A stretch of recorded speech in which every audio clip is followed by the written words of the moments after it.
నేను యూట్యూబ్లో వైరల్ కాలేదు కానీ ఫస్ట్ అంగడి పెట్టగానే వైరల్ చేసిన ఫుడ్ ఏదైనా ఉందంటే బోండాలేనండి. ఫస్ట్ నాకు ఈ బోండాలతోనే మంచి పేరైతే వచ్చింది. అయితే బోండాలు చేయడానికి ఎంత కష్టపడ్డానో ఈ వీడియోలో చెప్తాను. మీరు కూడా కొత్తగా షాప్ పెట్టేవాళ్ళు ఉంటే తప్పకుండా వీడియో పూర్తిగా చూసి మీరు కూడా నన్ను ఫాలో అవ్వి మంచి బోండాలు అయితే వేసి మీ వ్యాపారాన్ని మంచిగా అభివృద్ధిగా ఉండాలని నేను మనస్ఫూర్తిగా కోరుకుంటున్నా ఫ్రెండ్స్. అయితే బోండాలు ఫస్టు చాలామందిని అడిగిన, షాప్ పెట్టే వాళ్ళని చాలామందిని అడిగాను కానీ ఎవ్వరు మాకు చెప్పలేదు ఫ్రెండ్స్. మీరు సేమ్ అంతే దోసల పిండి మాత్రమే ఇంకేం లేదని ఎంతమంది చెప్పారు. సేమ్ అలాగే వేస్తూ ఉంటే ఏమవుతుందంటే ప్లేటు బోండాలు తీసుకున్న మనిషి ఒక 2-3 బోండాలు తినేసి వెళ్ళిపోతున్నారు. ప్లేట్ అక్కడ పెట్టేసి డబ్బులు ఇస్తున్నారు. కొత్తగా కాదా, మేము కొత్త షాప్ పెట్టాము, అప్పుడు మాకు అంతగా ఏం తెలియదు. అందుకు కాబట్టి నాకైతే బాధ వేసేది. ఇప్పుడు మనం వేసే ప్రతి వంటలో కూడా వాళ్ళు తింటే పర్లేదు, తినకోకుండా మనకు డబ్బులు ఇస్తుంటే బాధే కదా. ఇంకేం చేయాలో నాకు అర్థం కాలేదు. ఎన్ని ఎన్ని రకాలుగా మార్చాను. అలాగే ఫైనలీ ఒక్క పాట అయితే మనకు వచ్చిందండి. చాలామందిని అడిగితే సేమ్ మేము మీ మాదిరి అబ్బా నువ్వు ఎట్లా వేస్తున్నావు అంటారు. నేను ఇట్లా వేస్తున్నాను ఇలా గట్టిగా వస్తున్నాయి అంటే మేము కూడా అంతే ఎక్క వేసేది, అంత మార్పు ఏం లేదు అన్నారు. ఎందుకంటే ఎక్కడ బాగుపడిపోతామో అనే కడుపుమంటే ఎక్కువ ఉంది కానీ జనాల్లో బాగుపడాలనే వాళ్ళు చాలా తక్కువ మంది ఉన్నారు మన సొసైటీ. ఎంతసేపటికి అలాంటి వాళ్ళని ఎక్కువగా నేను వ్యాపారం పెట్టాక ఎదుర్కొన్నా. ఇంకా బజ్జీలు బొండాల గారెలు అంటే మేము మా ఇంట్లో రెగ్యులర్గా మేము తినేవాళ్ళం కాబట్టి నేను చేసేదాన్ని, దాంతో నాకు అస్సలు బాధ లేదు. బోండాలతో చాలా ఇబ్బంది పడ్డాను. గారెలతో కొంచెం ఇబ్బంది అనిపించినా బోండాలతో చాలా ఇబ్బంది పడ్డా. ఇంకా ఫైనలీ చేస్తూ చేస్తూ ఒకరోజు బయట ఊరికి వెళ్ళి వచ్చాం. ఇంకా బియ్యం నానబెట్టి ముందు రోజు పట్టించి బోండా వేసేదాన్ని కదా, అవి గట్టిగా ఉండేది. ఎంత మైదా వేసేదాన్ని, ఉల్లిపాయలు ఎక్కువ వేసేదాన్ని, ఎన్ని రకాలు చేసినా కూడా అసలు సెట్ అయ్యేది కాదు. ఎందుకు భగవంతుడు ఎట్లా ఉందని మారుస్తా. ఒకరోజు ఒక చిన్న ట్రిప్, ఆ రోజు లేటుగా వచ్చాను, తిరుపతి నుంచి లేటుగా వస్తున్నా, పిండి పట్టించమని మా ఆయనకి చెప్పాను.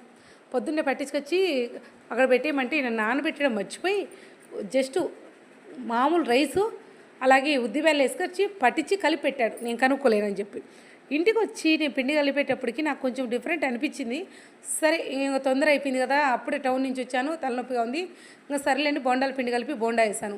ఆ రోజు తినేవాళ్ళు ఏం చేస్తున్నారంటే బోండా కంప్లీట్గా తినేసి ఇంకా బోండా తీసుకుంటున్నారు, ఇంకొక ప్లేటు తీసుకుంటున్నారు. ఏంటి బోండా ఈరోజు బాగా అయిపోతుంది, పైగా తినేవాళ్ళు ఇంకొకటి తింటున్నారు ఏంటబ్బా అని చెప్పి నేను టేస్ట్ చేశాను.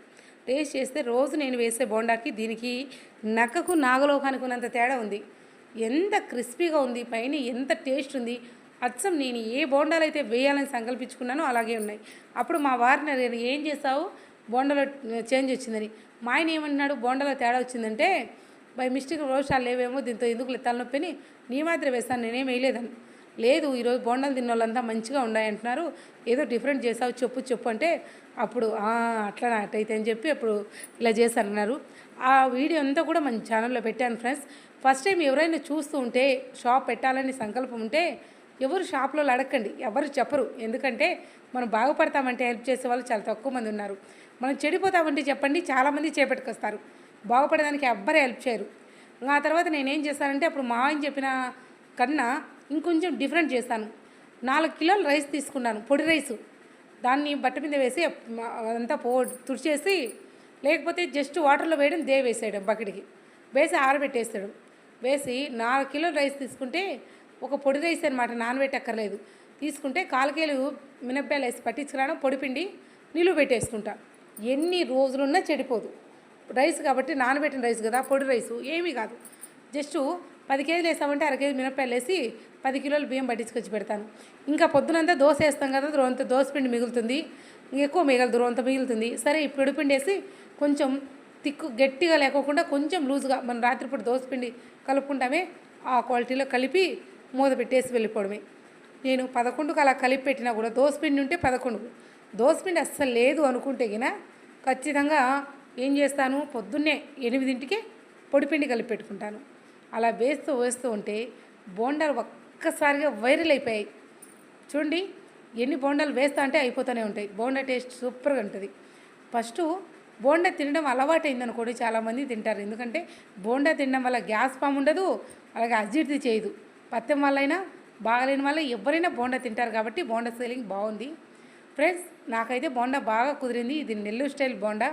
ఇంకా ఫుల్ వీడియో పిండి కలపడాలు ఇలాంటివన్నీ కావాలనుకుంటే మన ఛానల్లో పెద్ద వీడియో ఇచ్చాను, ఇంట్రెస్ట్ ఉంటే తప్పకుండా చూడండి, అలాగే ట్రై చేయండి.